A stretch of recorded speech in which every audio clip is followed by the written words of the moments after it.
بسم اللہ الرحمن الرحیم۔ صرف 5 منٹ کا مدرسہ قرآن و حدیث کی روشنی میں 30 جمادی الثانی اسلامی تاریخ۔ حضور صلی اللہ علیہ وسلم کے بعد خلافت کا سلسلہ۔ حضور صلی اللہ علیہ وسلم کے وصال کے بعد اللہ تعالیٰ نے خلافت کا سلسلہ شروع فرمایا، جس میں سب سے پہلے خلیفہ حضرت ابو بکر صدیق رضی اللہ تعالیٰ عنہ ہوئے، جن کی مدت خلافت 2 سال 3 ماہ اور 10 دن ہوئی۔ حضرت ابو بکر صدیق رضی اللہ عنہ نے اپنی وفات سے قبل اپنے بعد حضرت عمر رضی اللہ عنہ کو خلیفہ بنانے کی وصیت کی۔ حضرت عمر رضی اللہ عنہ کی مدت خلافت 10 سال 6 ماہ اور 5 دن تھی۔ اس مدت میں بہت سے ممالک اسلامی پرچم تلے آئے اور ہزاروں لوگوں نے اسلام قبول کیا۔ جب فجر کی نماز میں فیروز نامی عیسائی نے آپ کو زخمی کر دیا تو اسی حالت میں آپ نے چند لوگوں کی شورا بنائی اور فرمایا، مسلمان اس میں سے کسی ایک کو اپنا امیر بنا لے۔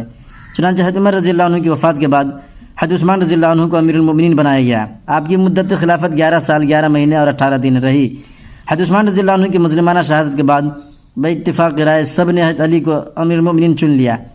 حضرت علی کے زمانے میں فتنوں نے بہت سر اٹھایا، لیکن حضرت علی رضی اللہ عنہ نے بڑی خوش اسلوبی سے ان فتنوں کو ختم کیا۔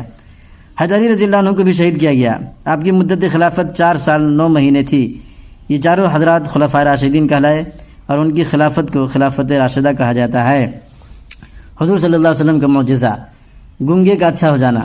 رسول اللہ صلی اللہ علیہ وسلم حجۃ الوداع میں جب جمرہ عقبہ کی رمی کر کے واپس ہونے لگے تو ایک عورت اپنے چھوٹے بچے کو لے کر حاضر خدمت ہوئی اور عرض کیا، یا رسول اللہ صلی اللہ علیہ وسلم، میرے اس بچہ کو ایسی بیماری لگ گئی ہے کہ بات بھی نہیں کر سکتا۔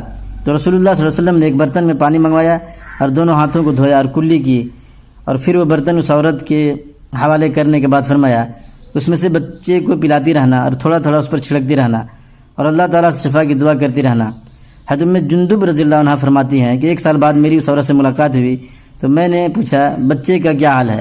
تو اس نے کہا، الحمدللہ ٹھیک ہو گیا، اور اتنی زیادہ سمجھ آ گئی کہ جتنے بڑے لوگوں میں بھی نہیں ہوتی۔ ایک فرض کے بارے میں، حج کن لوگوں پر فرض ہے؟ قرآن میں اللہ تعالیٰ فرماتا ہے، اللہ کے واسطے ان لوگوں کے ذمہ بیت اللہ کا حج کرنا فرض ہے جو وہاں تک پہنچنے کی طاقت رکھتے ہوں۔ ایک سنت کے بارے میں، آندھی چلنے پر یہ دعا پڑھے۔ رسول اللہ صلی اللہ علیہ وسلم آندھی کے وقت یہ دعا پڑھتے تھے، اللہم انی اسألک خیرہا و خیر ما فیہا و خیر ما ارسلت به واعوذ بک من شرہا و شر ما فیہا و شر ما ارسلت به۔ ایک اہم عمل کی فضیلت، مومن کی پریشانی میں گناہ معاف۔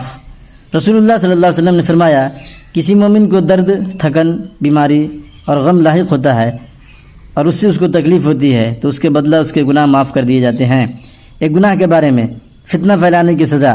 قرآن میں اللہ تعالیٰ فرماتا ہے، جو لوگ یہ چاہتے ہیں کہ مسلمانوں میں بے حیائی کی باتوں کا چرچا ہو تو ان کے لیے دنیا اور آخرت میں دردناک عذاب ہوگا، اور ایسے فتنہ کرنے والوں کو اللہ خوب جانتا ہے، تم نہیں جانتے۔ دنیا کے بارے میں، دنیا کا مال وقتی ہے۔ قرآن میں اللہ تعالیٰ فرماتا ہے، جو شخص انتہائی حرص و لالچ سے مال جمع کرتا ہے اور پھر وہ خوشی سے اس کو بار بار گنتا ہے اور سمجھتا ہے کہ اس کا یہ مال اس کے پاس ہمیشہ رہے گا، ہرگز نہیں، بلکہ اللہ تعالیٰ اس کو ایسی آگ میں ڈالے گا جو ہر چیز کو توڑ پھوڑ کر رکھ دے گی۔ آخرت کے بارے میں، قیامت کے دن جمع ہونا ہے۔ حضرت ابو سعید بن فضالہ رضی اللہ عنہ بیان کرتے ہیں کہ میں نے رسول اللہ صلی اللہ علیہ وسلم کو یہ فرماتے ہوئے سنا کہ اللہ تعالیٰ جب لوگوں کو ایسے دن میں جس میں کوئی شک نہیں، یعنی قیامت کے دن جمع کرے گا تو ایک پکارنے والا پکارے گا کہ جس نے کوئی عمل اللہ تعالیٰ کے لیے کیا ہو اور اس میں کسی کو شریک کیا ہو، یعنی ریاکاری کی ہو، تو وہ شخص اس سے اپنا ثواب مانگ لے، جس کے لیے نیک عمل کیا ہے اسی سے مانگ لے۔ ترمذی شریف حدیث نمبر 3154۔ طب نبوی سے علاج، جھاڑ پھونک سے علاج۔ ایک صحابی نے عرض کیا، یا رسول اللہ صلی اللہ علیہ وسلم، آپ نے جھاڑ پھونک سے منع فرمایا ہے، حالانکہ میں بچھو کی جھاڑ پھونک کرتا ہوں۔ تو آپ صلی اللہ علیہ وسلم نے فرمایا، کوئی حرج نہیں، جو شخص اپنے بھائی کو نفع پہنچا سکتا ہو وہ پہنچائے۔ نبی پاک صلی اللہ علیہ وسلم کی نصیحت۔ رسول اللہ صلی اللہ علیہ وسلم نے فرمایا، لالچ سے بچو، کیونکہ تم سے پہلے والے لوگ لالچ کی وجہ سے تباہ و برباد ہوئے۔ لالچ نے ان کو کنجوسی کا حکم دیا تو کنجوس بن گئے، لالچ نے ان کو رشتہ داری توڑنے کا حکم دیا تو رشتہ توڑنے لگے، اور لالچ نے ہی ان کو گناہ کا حکم دیا تو گناہ کرنے لگے۔ ابو داؤد شریف حدیث نمبر 1698۔